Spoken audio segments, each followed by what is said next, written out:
We'll roll straight in. Yeah. Thank you for joining me. Thanks for having me. Suzanne Rath. Yes. So I was going through this before. I think, as we've just discussed briefly, you're probably the perfect guest for my podcast because I've got a real interest in endurance or sport and particularly endurance athletics and business as well. Yeah. You're reading through your website and everything. I think the quote I got here, you're learn to approach leadership the way professional athletes approach endurance. Yeah. And I don't know, this is hopefully we'll go into, I don't know too much about the exact philosophies and whatnot that you have, but yeah, I just wanted to touch on that because I'm excited to dig into that. You are from Ireland. Yes. How did Australia come to be? I wanted to go on an adventure, and I actually was studying to do exams because my background is physiotherapy. Yep. So I was studying to do exams to practice in the States, and then I met an Australian guy in Ireland, and I was like, Australia is as good a place as anywhere. Sydney is very lifestyle oriented, and so I wound up here. And you had studied, were a physio in Ireland? In Ireland, yeah. So I've been a physio for 20 years. I don't practice clinically anymore, but I still own practice. Yeah. No worries. And then you came to Sydney as a qualified physio, and how old were you at that time? 28. I'll be showing my age now. Just about to turn 28. Yep. So been in Australia for 14 years. Yep. Lived in Sydney for 3.5, but essentially 13 years ago in Sydney, I was cycling home from work and got hit by a car. Yes. So I did read this. Yeah, broke my jaw, had a lot of residual effects. So a traumatic brain injury, fatigue, constant pain. And that, when I look back at that, is probably the first time that I used my own framework, Endures, which did obviously not exist then. Yeah. But when I look back at the through line of my life, I would not accept what I was told in terms of the diagnosis. I was pretty much told, well, you've got an adjustment disorder, which means you're failing to accept the new normal after a trauma. But I was failing to accept the new normal because I didn't want to accept it. So I'd qualified for the Boston Marathon. Quick one before we get into the episode. This episode is sponsored by Exert Fitness. I actually know the boys behind Exert, Ben and Isaac, and I'm excited to partner with them because they genuinely live and breathe discipline and consistency. They are two normal Aussie blokes who decided they wanted more from themselves, became extremely disciplined and consistent, and completely transformed the way they live and operate. These days they are taking on wild endurance and ultra events, and they're all in on building the brand properly. They train hard, live it every day, and the brand reflects that. Their gear is elite, super comfy, great quality, and built for everything from everyday wear through to ultra events. Use code PROTOCOL15 for 15% off. That's PROTOCOL15. Link to their store and socials is in the show notes. I had to stop working in private practice because I couldn't do the back-to-back patients because I didn't have the focus or the concentration for it. Yeah. I couldn't, if somebody was talking here, I couldn't focus on you. Yeah. So it took me about 18 months to 2 years of putting together people around me and going to different people to get to a point where I could even get back to private practice. Right. But my whole journey into running and into owning my own business and so on, that was a bit of a further on thing. Yeah. Obviously to dig into the bike accident, I've got so many notes here, so we'll just jump all over the shop. But yeah, bike accident. That was early days in Australia. Yeah, You're riding home from work. Been here for 18 months. So long enough that I was a permanent resident, not long enough that I could get Centrelink for the 9 weeks that I was off work. So I was fully off work for 9, maybe 10 weeks. And then when I went back to work, I gave up 2 of my 3 jobs. Yeah. So I was working a super easy job. I did get another bike. So probably 6 months or so after, I got another bike because cycling to work was the best way to get to work. Yeah. but had to do a lot of work on myself. Like when I moved to Cairns in 2017, I started training for a 70.3, and I remember distinctly cycling up around Lake Eacham, and I could see a car down the hill probably like a kilometre away, and talking out loud to myself saying, it's not going to turn, you're not going to hit it. So yeah, just some poor memories. Post-traumatic stress, probably. Yeah, doing a bit of cognitive behavioural therapy on myself. Yeah. So you were out of work, or you had obviously the facial injuries and actual physical injuries, I guess, that would have been apparent for maybe months, quite a while. Yeah, so that was a couple of months. So what they used to do was put arch bars, which were like if you've ever had braces. So they were hooks all on your gums and splint your teeth together. So for somebody who likes to talk, nightmare, because there's 2 weeks that you can't talk. And so every health professional would come in to talk to me and then talk to my ex. And he's like, well, she's not stupid. Like, she can answer you, but she has to write her answer down, because obviously I couldn't talk. So eating miso soup and sustagen, disgusting. If anybody ever tells you that it's great to live on sweet stuff for 8 or 9 weeks, it is not. It's so disgusting. But the physical side of things, I mean, aside from the discomfort in my mouth and the pain, that was okay because I knew that would heal. So I'm like, well, bones heal, everything will be fine. But it was the mental side. I basically woke up from the surgery and I had anxiety like I've never had anxiety before. I was climbing the walls. So even in the days that or in weeks that I was at home recovering, I couldn't focus on a book. I couldn't watch a film. I couldn't communicate with friends. I couldn't go to a social thing. So all of our friends were turning 30 around that time. And I was just miserable. I couldn't go to their birthdays because, like I said, I couldn't hear one person if another person was talking to me. And that whole thing, I mean, it was a very graduated recovery. Like, I ran the Boston Marathon 6 months after the accident, but it was horrendous. Yeah. And I didn't run another road marathon again until 2024 in Sydney, wow, which was 10 years later. Right. So, yeah, there was a big journey to getting back to that, and a big journey to getting the cognitive focus and so on back too. So when I went back into private practice, I actually moved to Catherine because I could manage my own caseload. I had sole control over a clinic. It was just me. I could do my own hours. I could do what I wanted, essentially. So, yeah. Adjustment syndrome, is that, like, I've not heard that before. I don't know that it's even a diagnosis anymore. So basically it's the diagnosis down from PTSD. Right. So it's when they don't think that you have a trauma that's bad enough to give you PTSD, right, but you're not adjusting to what your normal is. Yeah. But I mean, I question, like, who does just go, okay, this is fine? Yeah. It's concerning, right? 100%. And so when I look at my life, there's, you know, that accident, but obviously my background is physio and setting up a practice. And the whole thing of our practice was setting up the clinic that I had wanted and needed. And, you know, being a space where we listen and being innovative and, you know, treating the whole person, not just a body part. So helping other people to actualize their potential. And then it's the same with my speaking and leadership consulting. It's like, how do you actually grow your potential? Yeah. So off the back of that, you were an employee in Sydney as a physio. Yeah. And then was the first move to Cairns after that? No, Catherine. Sorry, you said 18 that. months in Catherine, yeah. And did that, like, as you, I guess you briefly just touched on, did that frame or base how you had a whole approach of the health experience, or not quite yet? I think I've always had a real interest in health. I mean, it's one of my core values. And because as a person, I am quite creative and I want to think outside the box and I'm very big picture thinking, like, that is one of my genius zones. And that's how I can then facilitate and so on, because I can see, you know, big picture issues and solutions. Like, those are my genius zones.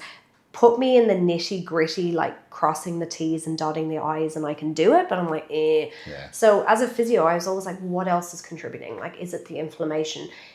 What courses can I do next? What else could be feeding into your pain? And so when I was in Ireland, I worked with quite high level sports and worked in private practice and did a sports medicine master's. But I also worked in a private psychiatry hospital a couple of mornings a week. And this is like when we first started to get the idea into the mainstream, right, of that whole sort of mind-body connection and the fact that people can have this chronic pain that's not necessarily due to a pathology. Like, it can be driven by what's going on for them from an inflammatory perspective, from a mental health perspective. And so I was always really into that. But noticing my recovery from my accident, I had to find the people. I had to find the best TMJ physio. I had to find the best psychologist. I had to find somebody to treat my thoracic spine. I had to find an integrative doctor to manage all this inflammation. Yeah. And I knew that, say, my parents, who have no background in healthcare, they would just sit there and accept what the doctor told them and be like, oh, this is my normal. So I really wanted to have a space where we would advocate for the patients and where we could cross-refer within the team. Yeah, that is so true. The health practitioners are absolutely phenomenal, but it's just so, like you only really get one type of treatment. And it is, in my opinion, also as a non-health professional, it's so holistic.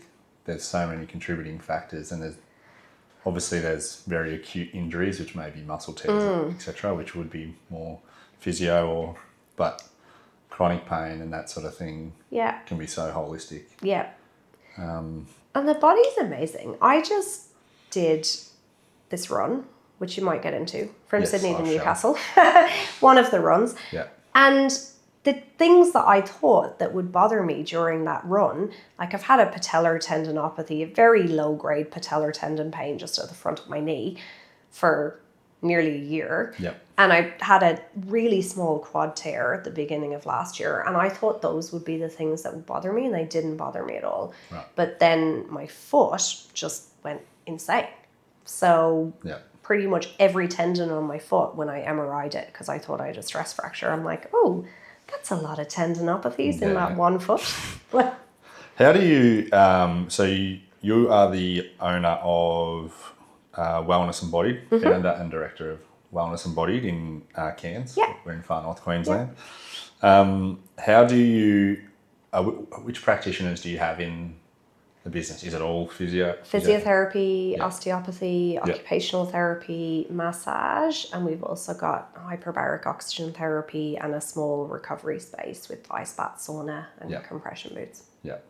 And cross-referring that obviously within the business, I assume, it's probably more of almost a cultural thing or something within you the have to hire the right people. Sure. So you have to hire people that genuinely are interested in that multidisciplinary model, and you have to have a framework within the business where you're consistently educating people on what their colleagues can do and encouraging case reviews and encouraging people to think outside the box and communicate with each other.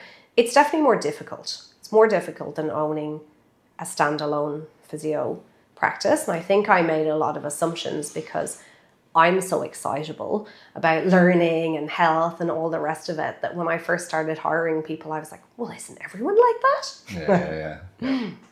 Are people, is there a general, I guess, consensus or culture in the physio or health field, where they're protective or want to hold? I would say the majority of people, and I don't think this is limited to health, probably that's like to stay with what they're comfortable with. Yeah. So, you need to look in a leadership sense, you need to also look at what people's motivators are and so on. And we know that there's 7 core motivators in healthcare, but people's motivators change depending on the stage of their life and whatnot. So, I mean, like you've just had a baby, so you might be more motivated by responsibility, or you want to buy a house, you might be more motivated by financial stuff, right? And you get a fair few people. There has been a shift apparently in healthcare in the last few years where when they've surveyed vast amounts of healthcare practitioners, a lot of people are motivated by autonomy, which is fine and great, but you also need to earn autonomy. So, you know, there's people on my team whose definition of being motivated by autonomy is that I trust them to treat their patients how they see fit, and I trust their professional judgment and so on. And I can trust them because I know that they also follow our policies and our procedures and so on. But if you get a new grad who comes out and they want autonomy, but they also actually need a lot of learning and they need to follow the procedures and, you know, they need to develop as a clinician, then you go, don't know if autonomy is the best motivator right now. I think that would definitely be the case across lots of sectors. Yeah. I don't know if it's a shift in, just personally speaking for myself, when I came into my profession, it was basically just, I didn't know anything, and I was happy to be told what to do, and you know, respect managers and whatnot above you. I don't know if I feel like there has been a shift across there. I'm not 100% sure why. We've turned into a very individualized society, and we have a loneliness epidemic. I've been researching a lot of this stuff for my books. I'm writing a book, and it's a new paradigm for accountability, because accountability, I think, used to be that model of where it was almost like control, micromanagery, or it was like the David Goggins Navy SEAL, like shouting at you type stuff. Whereas I believe that accountability is an infrastructure. Yeah. And there's 4 parts to it. And I think that we have gone so all in on the individual accountability, but like me, and we're not big on the behavioral accountability or the relational accountability, like accountability to others. Yeah. So, yeah. Yeah. That's interesting. In terms of, I guess, policies, processes internally with you'll have, I'm assuming, no, I'm not assuming, you would definitely have an interview process, and then you make sure that they fit your like cultural framework, or is that and then once they're onboarded, they would go through a similar onboarding to go through the policies and processes that you have in place? Yeah, so we have a cultural document outlining our cultural expectations, and we give that to people at the time of offer. Yep. We are very big on our values. Yep. I'm very big on values as a person too, and in terms of workshops that I run with people, I know a lot of people, particularly in bigger organizations, think values are just some nonsense that's on a wall, but we performance manage, we coach, we induct, and we, I guess, recognize according to our values. So we just have these little things ingrained within the business's processes, even down to a weekly values nomination, so that it keeps it front of mind. And one of our values is consistency. And so then that's consistency as to how we show up and how we follow our procedures. And look, like anywhere, our, following of procedures, you have to learn what to let go as well. You get I don't know how much you know about DISC, but like a lot of accountants would be quite high on a C on a DISC. I'm not at all high for C. So like C obviously being compliance. But I have had team members who really high C, and they're going, why can't people just do the thing? Yeah. Like, why can't they stack the dumbbells in the right order? Whereas I'm like, look, it's annoying, but are we going to die? Exactly. Like, is this a safety or an operational risk, or is it just mildly irritating? Yeah. No, we do. Yeah, actually, it's funny to say that we do a DISC profile with every employee that we have on board in the business I work at. Obviously the accounting space has a certain profile, generally speaking, but it is a good indicator of what you can expect. Yeah. With if there's dominance or among certain people, which can bring other pros and cons, obviously. Yeah.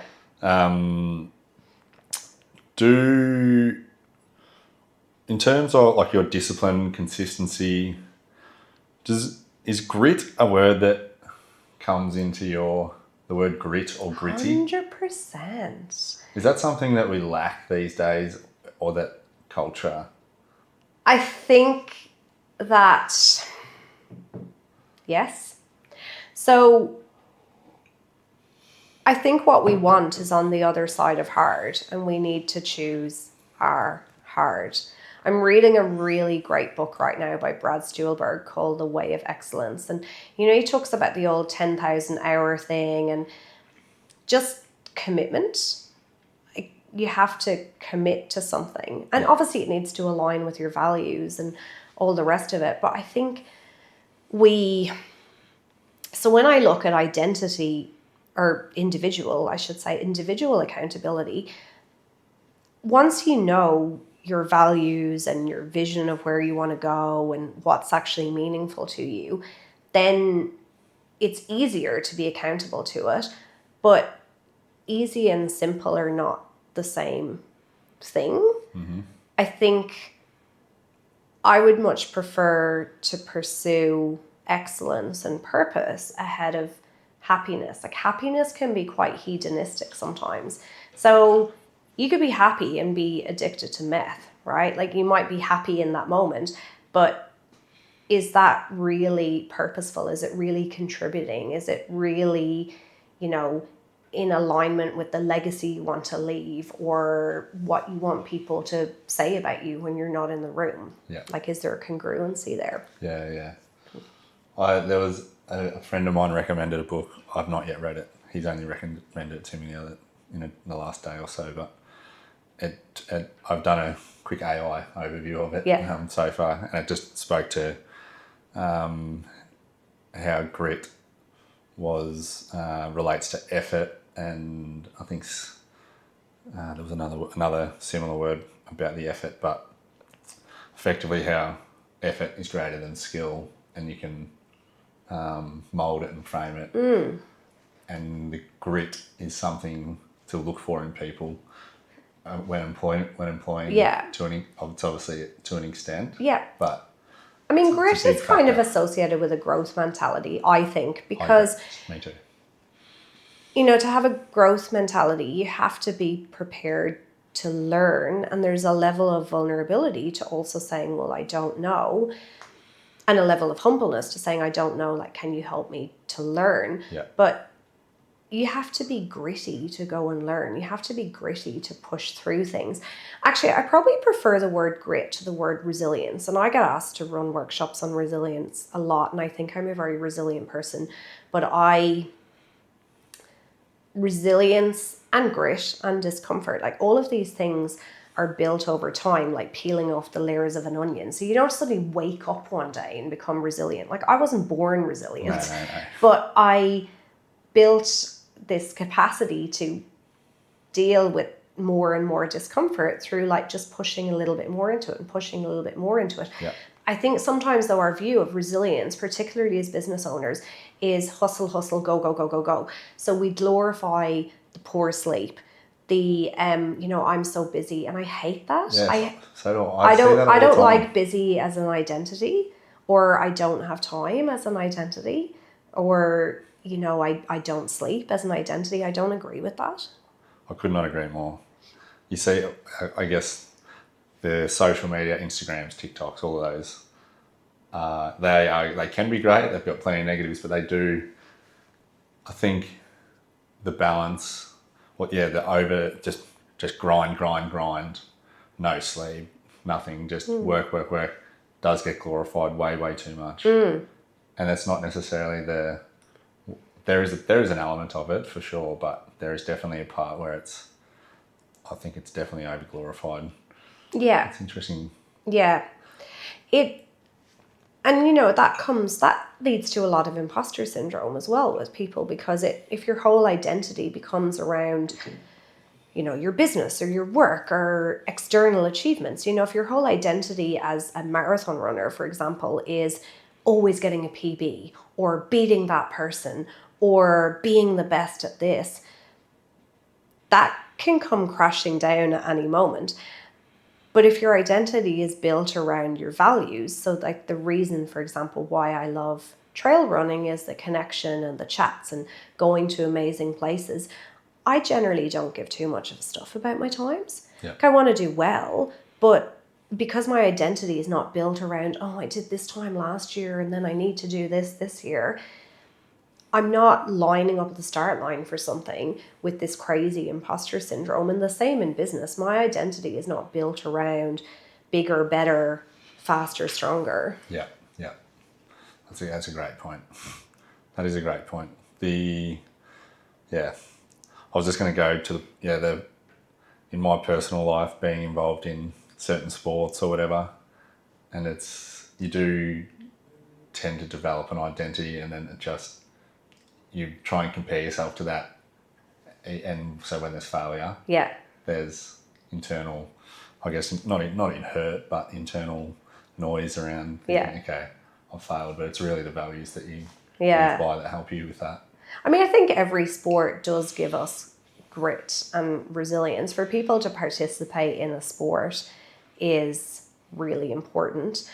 And I think with something like trail running, there's this perception that because it's a really individual sport, that it's very individualized. But if you look at some of the top people in trail running, like Courtney Dauwalter and Rachel Intrican, these people will consistently describe it as a team sport. Yeah. So they consistently talk about helping each other get through. They have crew. They don't seem like they're in this massive competition with each other. And then they're the people that are succeeding all the time. Yeah. I'm extremely amateur to the ultra.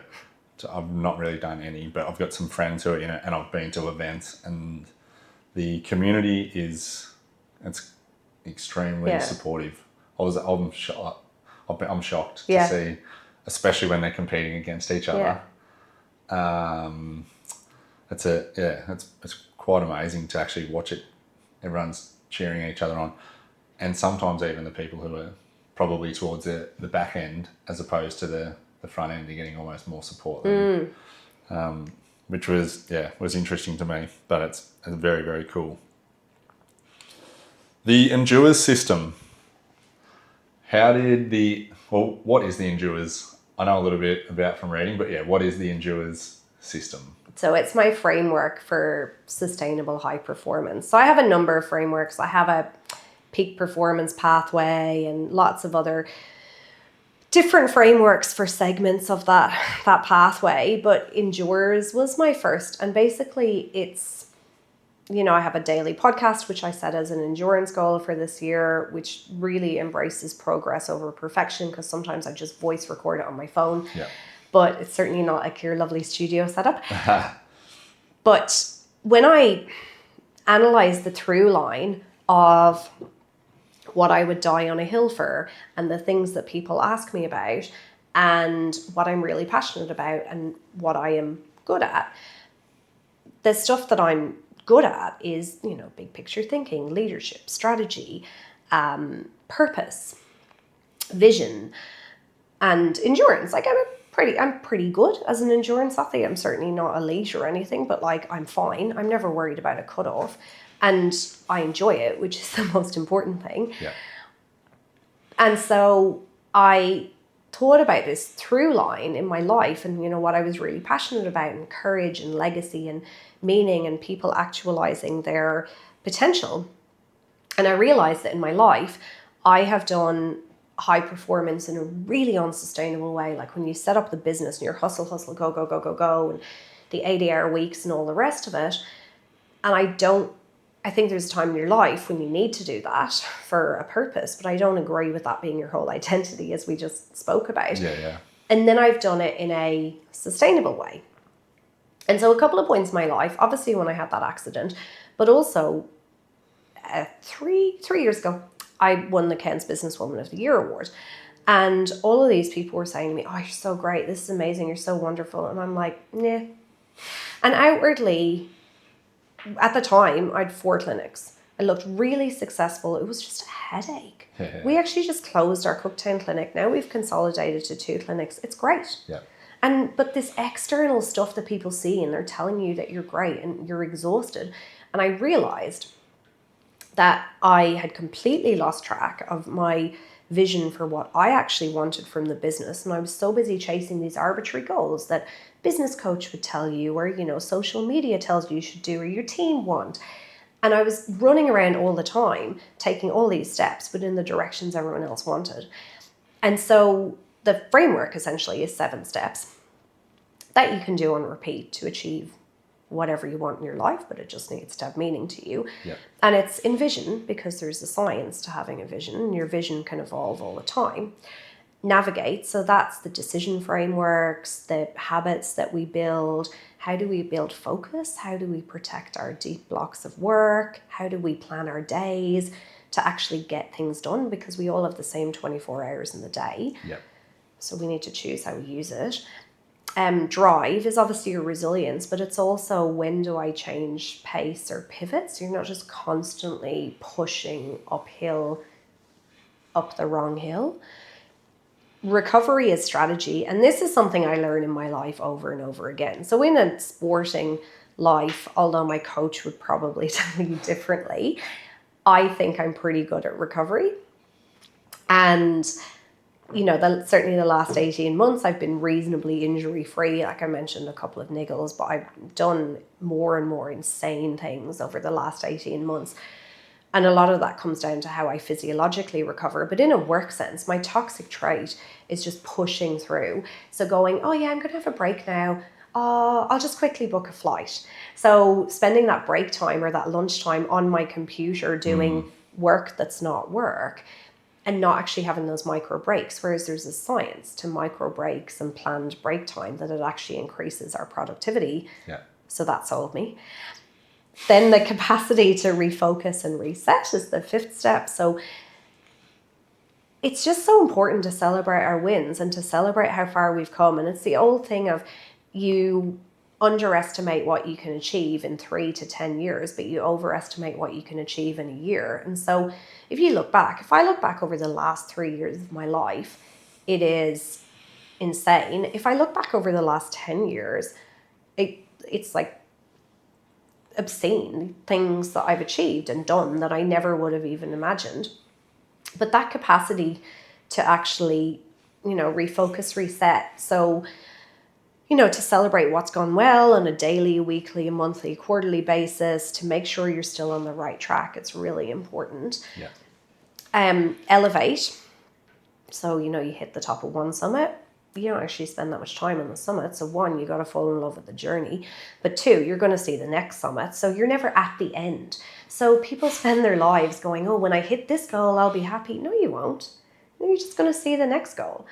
So it's elevating with intention to, what do I grow to next? And then building the support systems around you to thrive, which is really about identity.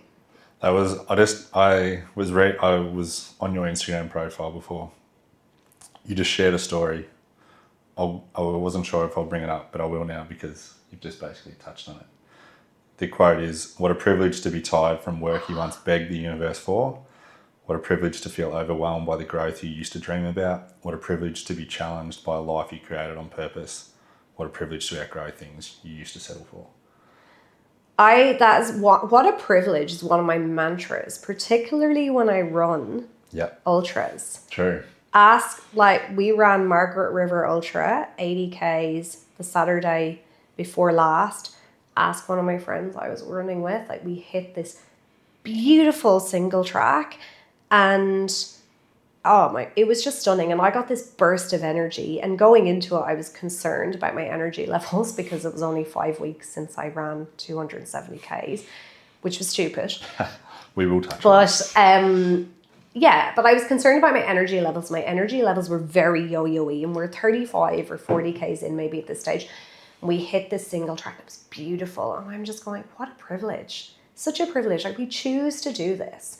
And even the bits that get hard, like the soft sand or the whatever, you hear these people complaining and paid money to go there, right? Sometimes there's a reason to complain, but do you look back on it and go, it was amazing, the views were amazing, this was this? Or do you look back on it and just bitch and moan about the soft sand? What are you choosing to do? What is that mindset? Because you literally can look at any situation and be so thankful for running an 80K, a 270K race could be seen as cannot be stuff to do that is going to be absolute hell, or to decide, wow, how good's this?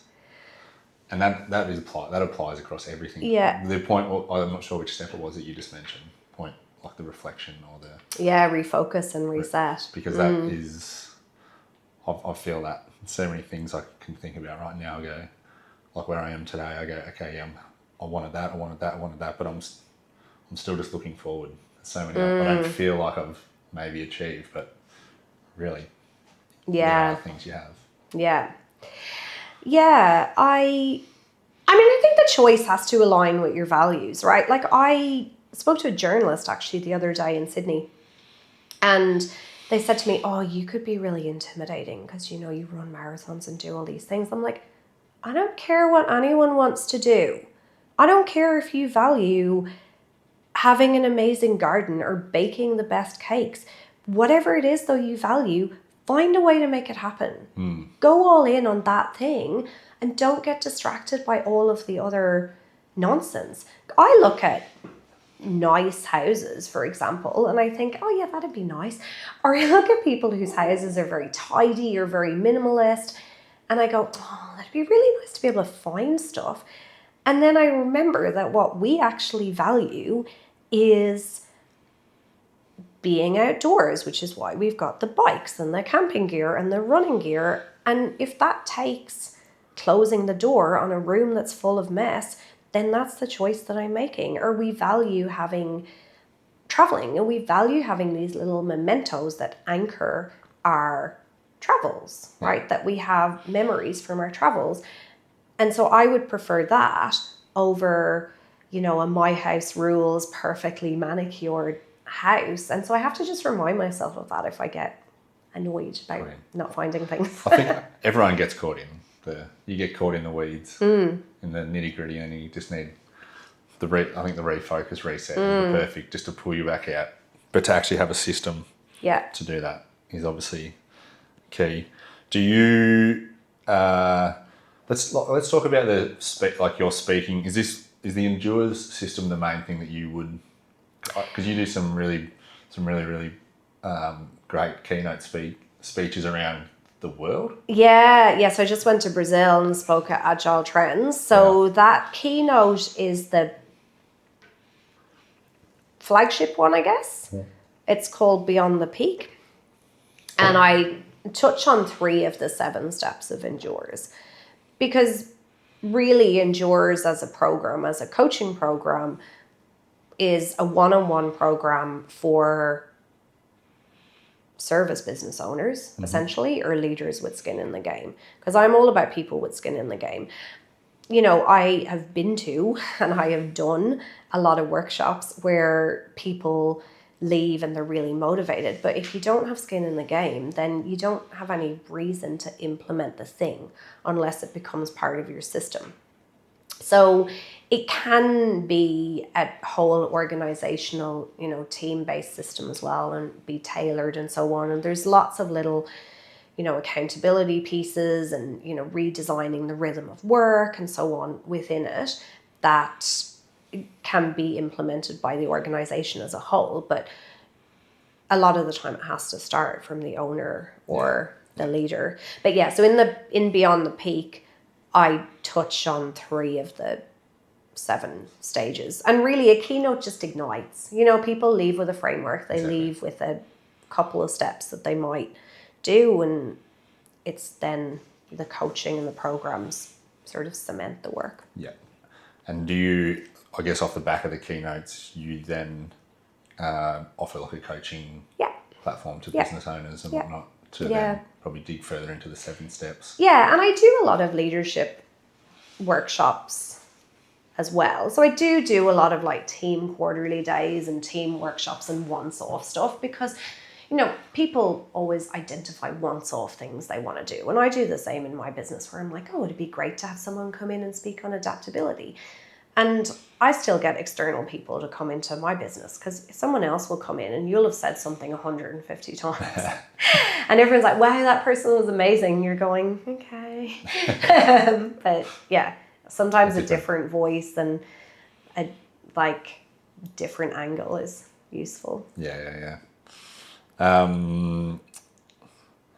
Is there, like, I guess, traits or characteristics that you see, like, that lack in leaders and business owners consistently, or not really?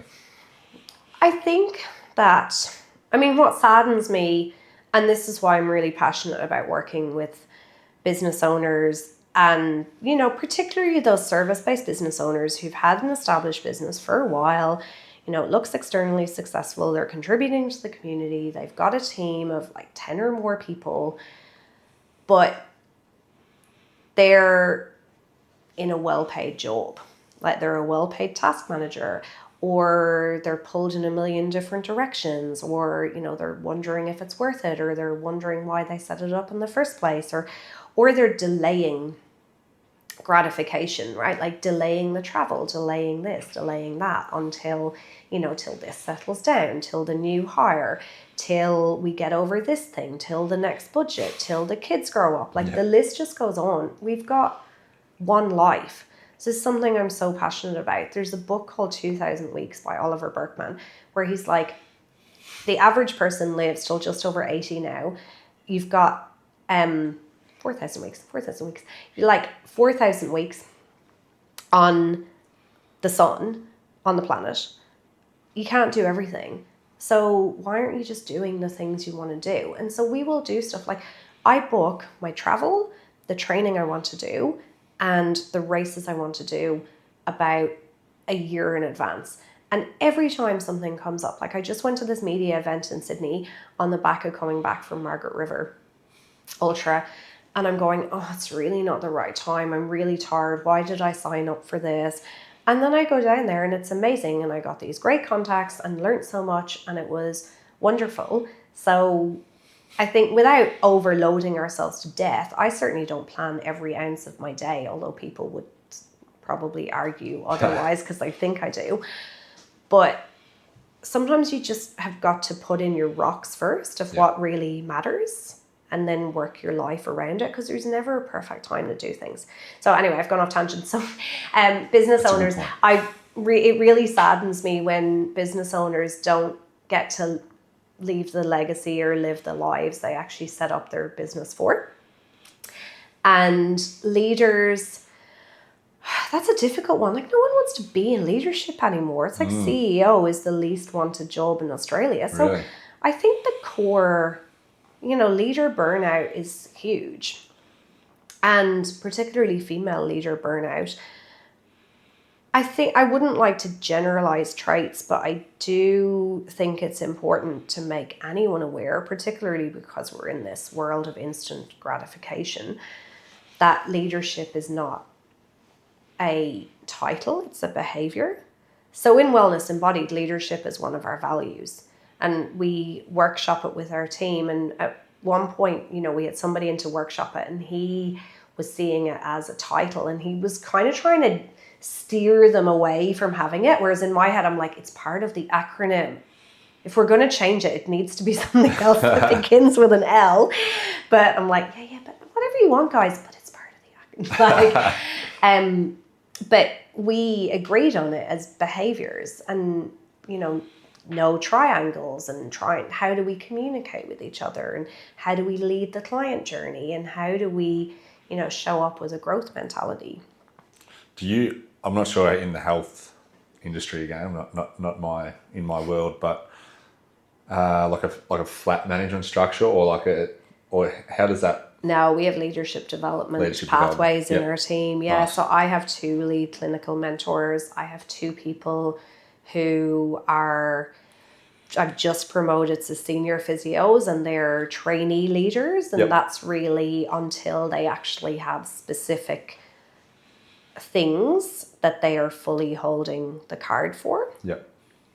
I mean, I've made the mistake before of giving people titles before they're doing the job in the hope that it will motivate them. I wouldn't advise that. Yeah. Or giving people titles to improve their confidence, which I also wouldn't advise. But yeah, so I have my operations manager, who sits over our admin and over the clinicians, and then our 2 lead clinical mentors, and I do need to grow one of my OT team into an OT team lead role, but that will be a growing as opposed to a giving. Yeah. Nice. How did you remove yourself, or not remove yourself, but delegate out so that you're able to hopefully do more of the speaking stuff, which is I'm still sure you have sometimes not the way that a business coach will advise you. So sometimes just by going away and seeing what happens, what was the problem. I did start tracking my time. It's probably been about a year since I tracked my time, which is terrible because I advise lots of my clients, and even if I do a one-on-one thing, I will advise them to do a really good time tracker. And all this month I've been doing a time tracker, and so I've noticed these little tasks that I'm going, why does that still come to me? And the best thing about doing it in a week when I was so fatigued from training and different stuff is my cognitive function that normally I'd be like, oh, it's a quick check, it's fine, it doesn't worry me. My focus and my cognitive function was so poor that every little distraction, like I could feel how it was taking me away from where I needed to be. Yeah. So then it became really easy to start categorizing these things into going, well, actually, who's a better person to clear this? Like, who's better in the team? So it's an ongoing process to answer that question. But I think I'm always identifying people's strengths and, saying like, I recognize this is your strength. And do you think this is something that you could approve for people? You could be the go-to person to approve it. Yeah. Because ultimately that should be empowering for people, right? Exactly. Yeah. I know I said we do disc profiles in my, do you do disc profiles? Yeah, also? I'm a disc advanced trained. Yeah. Nice. Yeah. So there's obviously times when people have traits that will suit for certain roles, and then other times where they may not, but you want to place them. How do you frame that with your business if they may not have a trait but they have to fit to a role? Or I don't think that we really have that. Yep. Because generally would hire. So if it's an administrative management role, we would hire based on experience and profile and, the position description and our needs and the outcomes and so on. Now, that's not to say I haven't made mistakes before, but those mistakes haven't been accounted for by their, working genius model and their disc and their supposed experience. They've only become apparent when they've been in the job. Mm-hmm. But in general, in healthcare, most people are pretty high S. Like, they're quite stable. Really great clinicians are a combination of I and S. And, you'll have people with a high level of a decent-ish, not that high, but like decent level of C. Yeah. Probably the clinicians that come in, if they're very high D, and I say that as someone who's high D, you have to also look at people's motivators and what they actually care about. Because I think, any of the disc thing it's a pattern and it's a behavioral tendency. But if you're emotionally intelligent, if you're motivated by, so in the purpose of, say, of healthcare, right? Like, I'm actually motivated by purpose and legacy and doing a really great job and not to take over the world. Yeah. So if you're high D and you don't have any altruism, right, you probably don't really belong in healthcare. Yeah. Like, if you're a high D and you're really individualistic and you just want to like make all the money in the world, I don't know why you'd get into healthcare anyway. But yeah, so it's kind of a combination of all those things. Yeah. Yeah. I know, that's interesting.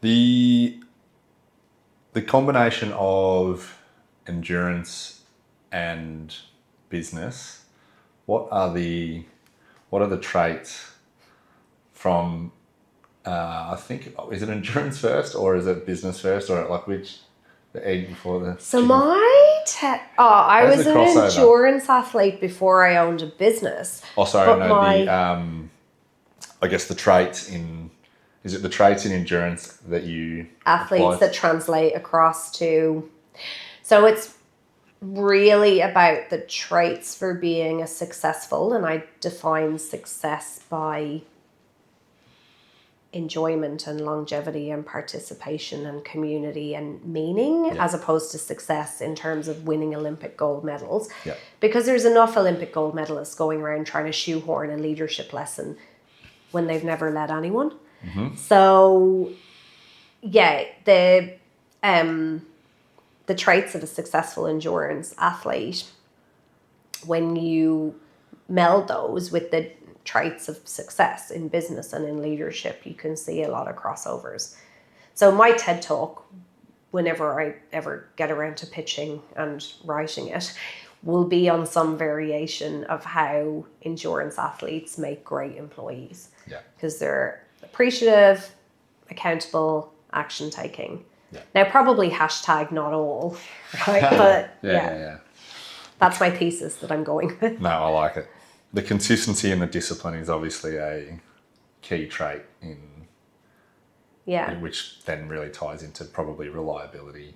And the ability to think about the bigger vision, to go through a level of discomfort to achieve something that is meaningful. Because, and I spoke to someone about this the other day, I can't remember who, but the idea of controlling the controllables as well. If you're in the middle of a, 270k run, let's say, you can't constantly be thinking about the finish line or trying to control something that's going to happen tomorrow. Like, you can only control what's directly in front of you right then, because the finish line is too vast. Yeah. So, you've got to find a way to enjoy the pain. Yeah.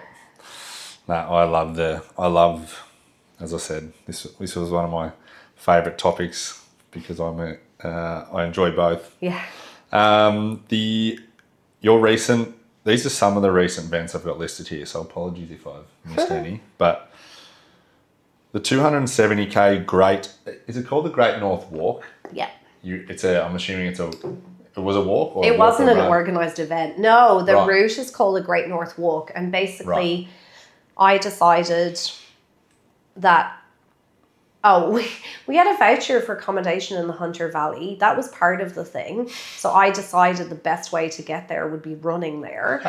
But I don't know. I was just researching different runs and different routes and so on. And I just got this thing in my head about running from Sydney to Newcastle. So I decided that's what I was going to do at Easter. And then my husband was going to support me in a camper van. But unfortunately for him, the route had multiple spots where there was no phone coverage. It had multiple spots where there was no two-wheel drive access. So it was actually really hard for him to access me/us. I had a vague plan sort of written down that kind of made sense to me. But when I look at some of the plans that people have, it was probably lacking. And he had never crewed. I mean, he's crewed for me in Backyard Ultra, but I've only done 10 yards in Backyard Ultra. So it wasn't very hard crewing, and he just had to be in one space. So he's never crewed an ultra before, let alone an ultra where he has to drive through like potentially inaccessible roads, or he has us ringing him on a sat phone. So the first night, so my friend Salome, who is also my coach Josh's wife, wound up coming down to pace and crew for me. So she ran 190Ks with me. And before Salome was coming, I had this vague plan of some people who were in trail running groups who kind of said they'd come, but then they were like, let me know where you're going to be. And blah, blah, blah. I didn't know where I was going to be. It was just a mess. And so I was just going to embark on this thing on my own. So the first night we had to turn around at 2 a.m. because there was flash flooding. And I am talking, it would have been like the equivalent of the trail was in the middle of Crystal Cascades. in the dark. Like, we could not access the trail. We were trying to bush bash around and get to it. We were down in this gully. And then we're like, this is not possible. And then we realized why there was people camping up on the escarpment that we'd passed going, that's a funny place to camp. So we had to like backtrack around because of that. So that's the first phone call that Ian got at 2 a.m. The second night he was waiting in this campsite where he had no phone coverage. So we had the sat phone where we could text him, but he couldn't get it because he'd gone there already and he had no phone coverage. Yeah. Expecting us to be there at like 11 or midnight, and we had taken, first of all, we got lost, and then we'd taken a 10k round trip to get back to the campsite. And then the third night / into the fourth morning, he was looking at me going, she is really not well. And then, of course, like, luckily Salome's a doctor as well. She's like, she's fine, she can get up and go. So, yeah. How long does 270k take you? Too long. It took me over 80 hours. Wow. But there was a lot of stuffing around. A lot of just, well, obviously the navigation stuff and the flooding and so now I'm looking at an organised event in Western Australia next year, which has 20 aid stations and maps. And my husband's looking at it going, this looks great. Is there phone coverage as well? Like, it sounds amazing. Is a sat phone like an iPhone with, or is it like a black and white? I borrowed a friend's Garmin InReach, so you can actually connect it to your phone and then you can text from it. But that second night, because I had texted him probably when we'd only been running an hour maybe, and I know he didn't get it. So he was down in this basin campsite. Yeah. But there was 3 entry points to the campsite. So he said, well, I can't leave and go look for them because I don't know what way they're going to come in. Yeah. And then, yeah. What was the terrain like? We through like horrible bush fight. So it starts it's meant to showcase all the different kinds of, it was awesome in this sense. It's meant to showcase the journey that people took when they moved to Australia, how, they landed in Sydney and it was suburban or urban, and then they went to the bush, and then they went, forestry, and then they went to the beach. So it showcases all of that. So it actually goes to trail quite quickly. You go onto trail when you go into these parks in Hunters Hill, and I used to live in Sydney. I had no idea some of these places existed. It was beautiful. Really? But it was raining, so from about 8k's in, I had wet feet. It was rain sleeting into my eyes, and there was a lot of quite slippery rocks, so there was a lot of walking. You go through Lane Cove National Park, there was waterfalls where there had not been waterfalls 6 weeks before, and raging creeks, and so it was like a lot of very wet feet, like lots of rocks, lots of gnarly stuff around Thornley, and then it goes into...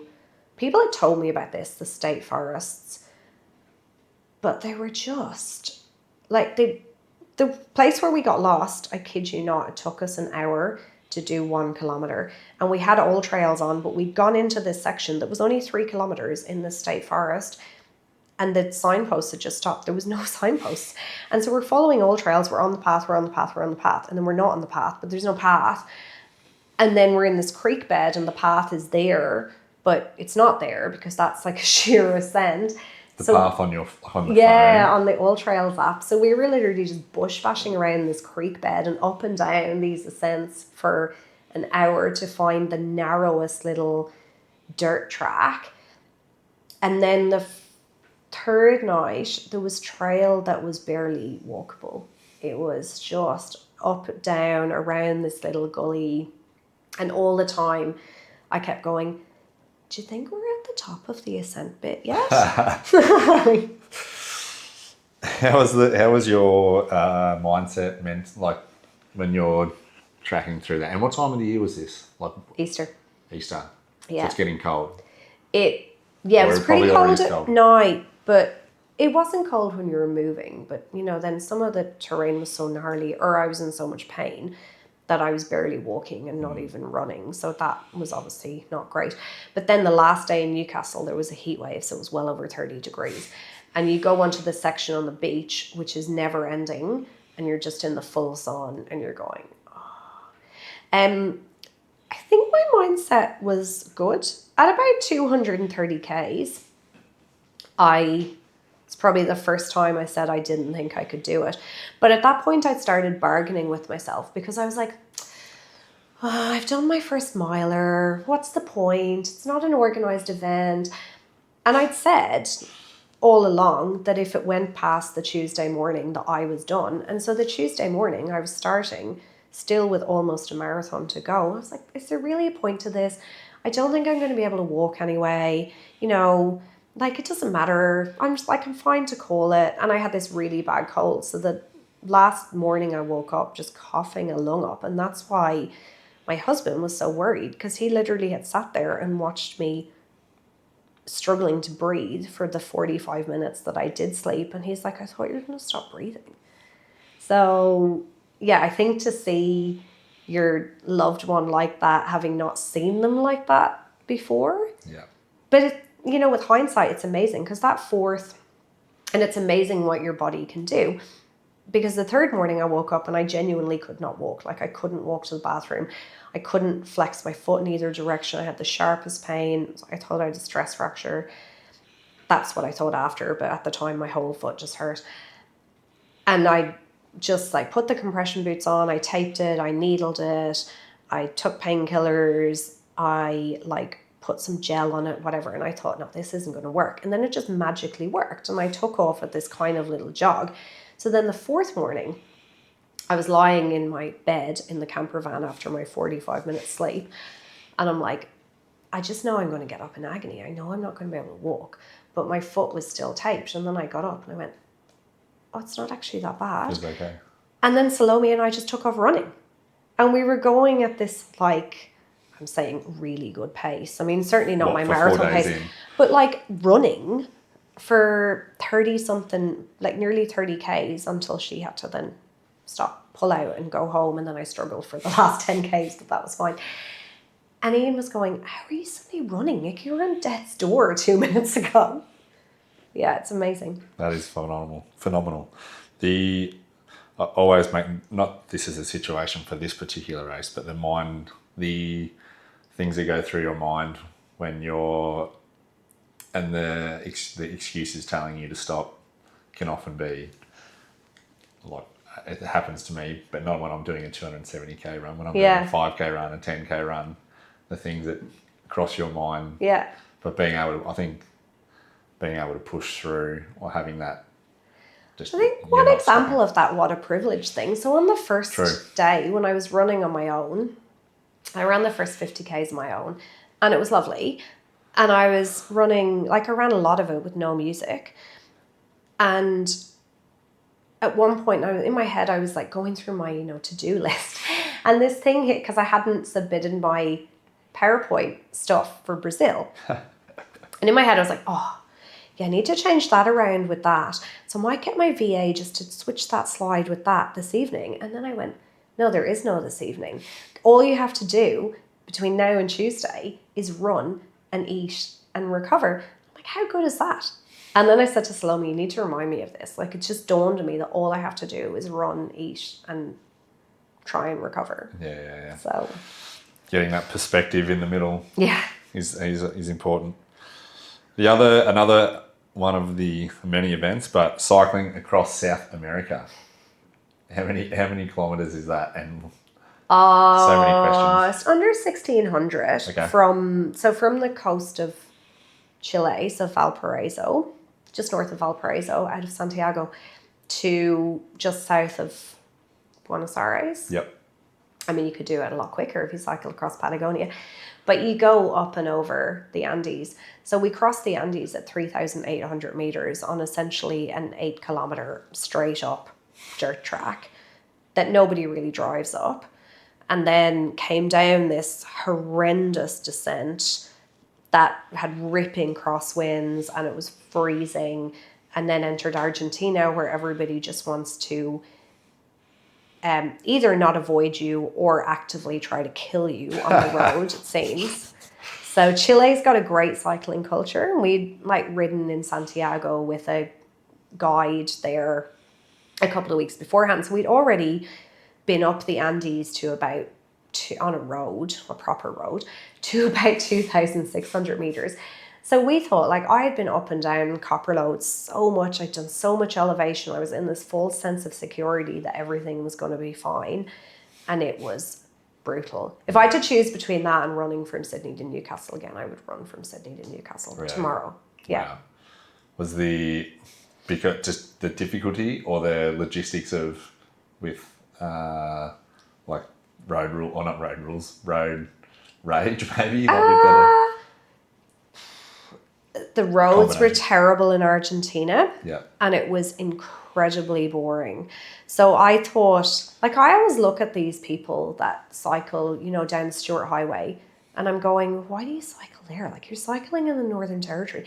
Why wouldn't you go cycle in France or something where you're cycling between nice little towns? Yeah. You know, like, you cycle the Stuart Highway, you're going 100 and something Ks to get to some rubbish rest stop.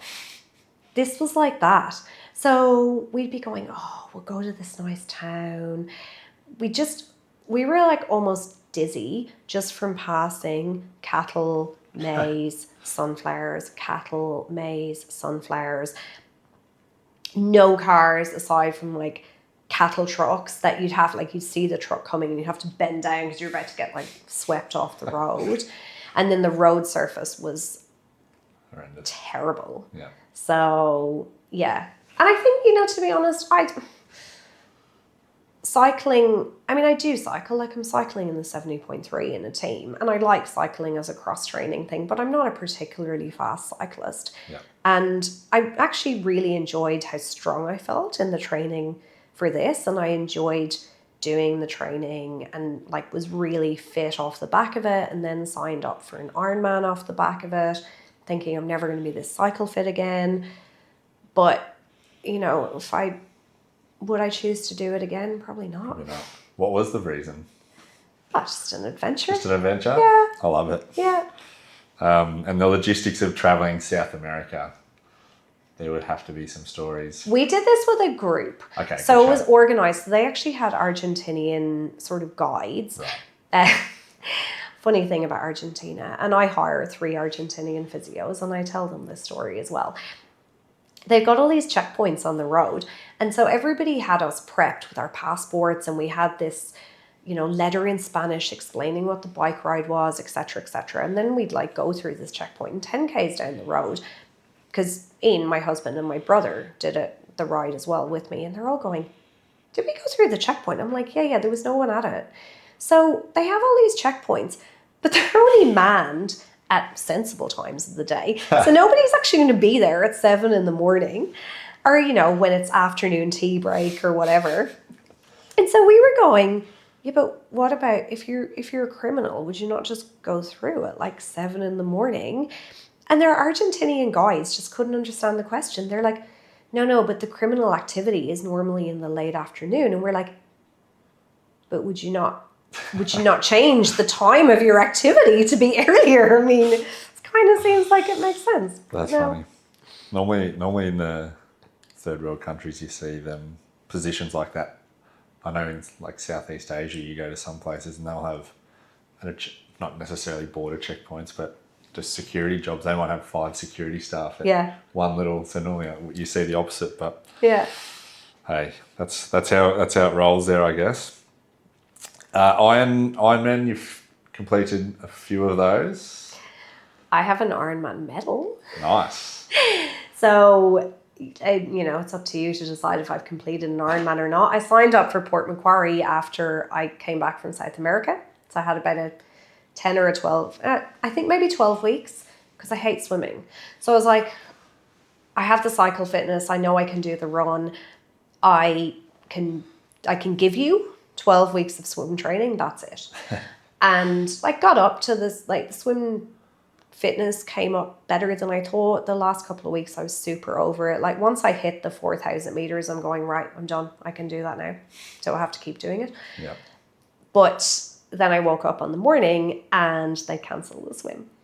So they ran, so it essentially was just the ride and the run. And it was really bizarre because I put so much effort into the swim training, obviously, and this was going to be my one and done Ironman. And I was like, what's the point? And Then I went out on the ride. The ride was incredible. It was great. The run was not so great because I'd taken on enough nutrition to power like Camworth or something. I don't know what got into me, but I think the change in temperature and just the delayed start, I was eating all this stuff and I'm like, oh, better have another gel, and completely lost the run of myself. But the run, like, I picked up in the second half of the run. It was fine. It was enjoyable, and got a medal, crossed the finish line. And then I did think about signing up for another one so I could do the proper Ironman, but honestly, I just don't really care. That's fair. So, It's a long event. yeah, there's just other things I want to do more. That's fair. So, What was the swim cancelled for? water quality. True. But then someone told me there was a bull shark as well. So that was just before all those floods knocked out all the roads to Port Macquarie last year. Yeah. So basically it had started raining and it just hadn't stopped. Right. So yeah. How did endurance sport come into your life? Is it something you've done since as a kid, or? No, my parents aren't into sport. And so when I look back at my school reports, they say that I had great potential as a middle distance runner, but no one ever told me that. So, and I was never into it. Like, you know, when I was in school, because nobody really, I mean, this is before the days when kids were like encouraged, right? So, back in the old days. Discipline. So, yeah, like nobody really kind of encouraged her or said, hey, you'd be really good at this or whatever. So I just remember on sports days being made to do the long stuff, like the boring cross country. And like, no one wants to do that. You want to be the 100-meter sprinter, right? 100%. You can't understand why you can't do that. You just want to get it over and done with. So yeah, I was never really that into it. And I ran a little bit in uni, just kind of mainly to keep fit. And I probably started running after uni, and that was just to get a friends group. It was just something I got into. I moved to Waterford. I got a job there in the hospital, had some friends that ran. We used to go to all these different races. We did the Dublin Marathon together, and then I ran with Denore Harriers in Dublin, which is probably when I've been at the best in my running, and we won a lot of national cross country championships as a team, and I got my PB in the London Marathon. And then I guess when I moved to Australia, I kind of delved in and out of it. And then after the accident, for a long time, I was just miserable when I ran because I was stuck in this thing of how I was so slow now, or I was in pain, or I wasn't running the same, or which is why I took up triathlon, because then there wouldn't be such a focus on running. And then I took up trail running, and now I kind of do trail or road running mostly. But my whole attitude towards it, probably the last 3 or 4 years, I've completely fallen in love with running in a way that I never had before. And it's because I relate it to why it's meaningful for me. And the consequence of that is actually, in a lot of ways, in a lot of spaces, I'm almost as fast as I used to be. I'm probably, in Cairns last year, I was only probably 8 minutes off my marathon PB, which I never thought I would go near that again. So, yeah. Just to go back to the bike accident, with your mindset, did that, obviously you said afterwards when you were running or swimming, you were always dreading it, or you sort of thought you weren't enjoying it as much. Was there a switch there that now it's like a choice that you enjoy doing it more, or? It definitely was a conscious evolution over a period of time. Like, I can't think of one specific time at which I decided I was enjoying it more. Definitely when I did my first 70.3, which would have been 2018, I felt like it was very emotional because it was such a big achievement. I hadn't done, so that was 2018. I did Boston in, I think 2014 maybe. And so it was a long time in between big things, certainly compared to the rate at which I do big things now. But even when I was doing triathlon, I really enjoyed triathlon for a while, and I was on the committee of the triathlon club here, and know some amazing people that do triathlon, but there was still that thing in my head of comparing. And so I was still going, I used to be good at this and now I'm slow at this and blah, blah, blah, blah, blah. So it wasn't really bringing me that much joy. I think it was really when I started trail running that it started, the joy started to come back in it. So, yeah. There's always the slow runs and comparing to your prior runs is like it's not humbling. I don't know if humbling is the right word, but being able to go on long, slow runs and actually knowing and enjoying has been a big change for me. Yeah. Because every time you go for a run, you push, you dread doing it. Yeah. But actually getting into enjoying the long, slow runs has been huge. But that's like doing the boring stuff in work. Yeah. It's the journey, right? Like everyone sees the medal at the end, or they see the exciting things you do, or the holiday, or the whatever, but they don't see the boring, checking of things where you need to have tenacity. Yeah. Do you recommend, obviously you can't make your employees do ultra events. Do you recommend, or how does that, do you do anything with No, staff? I just recommend that people find something to contribute to or be part, and this is people as a whole, this is not my team, that people find something to contribute to or be part of that is not just about themselves. Yeah. So we have a charity giving program in the clinic, and one of the things we do, so we donate to a lot of local causes too, and we volunteered with the Hospital Foundation for Cardiac Challenge for I think 6 years now, it probably will be. Yeah. And all that kind of stuff. We sponsored the Cairns 50 and we've had physios at that the last couple of years. But we are part of B1G1 Business for Good. And the beautiful thing about that is it is a regular giving process. So our team can identify these charities worldwide that have been vetted by them. And then when we set goals or when something happens, we can automate our giving to these goals. So for example, our team, when they set commitments each week, so commitments outside of seeing patients might be something like, I'm going to do this GP presentation or something. Yep. And so then when they hit that, they can spin the wheel, which has got the QR codes for all the little things that we've chosen. And then they scan that, and then the clinic donates to that cause. Yep. And so we have measurable impacts every single week that we have made on other people outside of ourselves. And look, I'm sure that some of our team are like, oh, why are we doing this? Because they certainly don't all scan it each week. Yeah. But again, it's that, how do we connect to purpose and be part of something that is more than ourselves? Because again, we've got a loneliness epidemic and, we need to...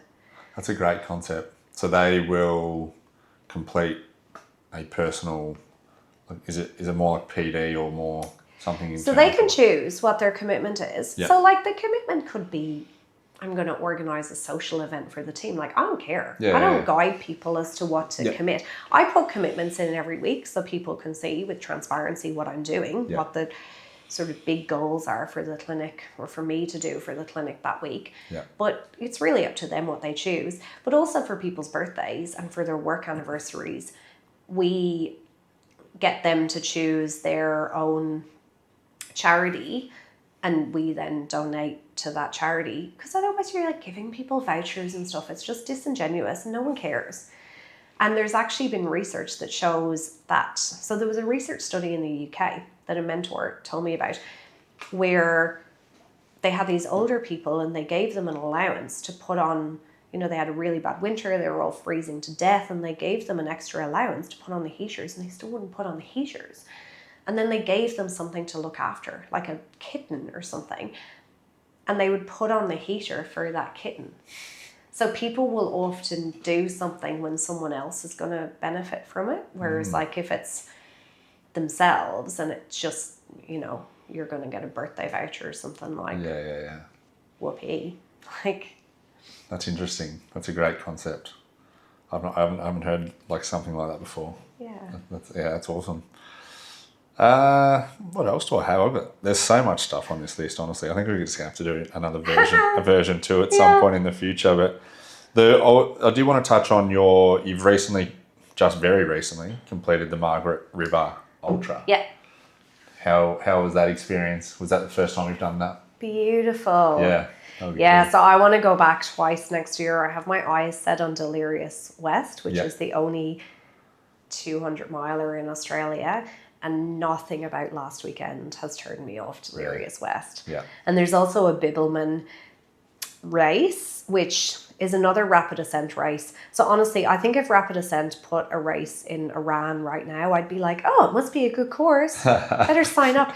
Their events are just incredible. So this is the second one I've done. I did Surf Coast Century last year. Who are they? Rapid Ascent. Rapid Ascent, yeah. So I think they might be, I'm not sure if they're based in Victoria or WA, but they basically have the Triple Crown of runs, which is the 100k in Surf Coast, the 80k Margaret River, and they have a stage race at Larapinta. Yep. So if you did the long course in that and the other two, you get the Triple Crown, which less than 200 people have gotten. Wow. So I will get that in August, Nice. along with another friend of mine, and another friend of ours got it last weekend in Margaret River. So, but beautiful people, because a lot of people do the relay as well. So people that do the relay, a lot of them are like, you're amazing. I can't believe you're doing 80Ks. Yeah. Whereas in my world, people are doing crazy things all the time. So I'm like, well, I only did this, but like that person's doing Ultraman. Like, the hardest thing you've seen the hardest thing you've experienced is the hardest thing you experience, It's so different for everyone. But we always find other people's things so interesting as well. Like I find things people do for work, I find their hobbies, I find them really interesting. The things I do, I'm just like, no, that's just what I do. Like, yeah. Especially in the ultra space, you look at, there's just a recent event in America, Kona. Cockadona. Yeah, Rachel. Oh. My God. Yeah. Like seeing some of the people who were crossing that line, and Rachel was the winner. Yeah. And she set broke the record for like the men's race too. I know. And what I love about that is there's people that share her quotes, her post-race stuff that have no interest in trail running. Yeah. Like people who I know who have no idea who Phil Gore is, probably no idea who Courtney Dauwalter is, and they're like sharing her stuff. So empowering. It's unbelievable. Yeah. The ultra space is I'm only dipping my toe into the Cairns community. Yeah. And there's some people who are, yourself included, doing just absolutely what people, I know you just said then, like, you look at yourself and you go, I don't really see it as that crazy, but like people in this community who are doing. We live in such a good space to train for this stuff. It's an awesome spot here. Like I look at so many places, I just go, where do you train? Like where do you... If you live in Sydney, it's actually probably not that bad to train, like actually get the train to a lot of places to train. There's other places, even when we were in Perth, I'm like, where do they trail run? Yeah. It's a bit of a drive to get to anything. Whereas, I can drive 10 minutes from my house and be up and down the Crystals track, or like 10 minutes the other direction and do Glacier Rock or the Arrows or, I suppose it's so flat in south of Australia, the whole south of Australia, unless you go to certain mountain ranges or whatever. Yeah. I don't have too much else, I don't think. I'm extremely thankful for you coming on. Yeah.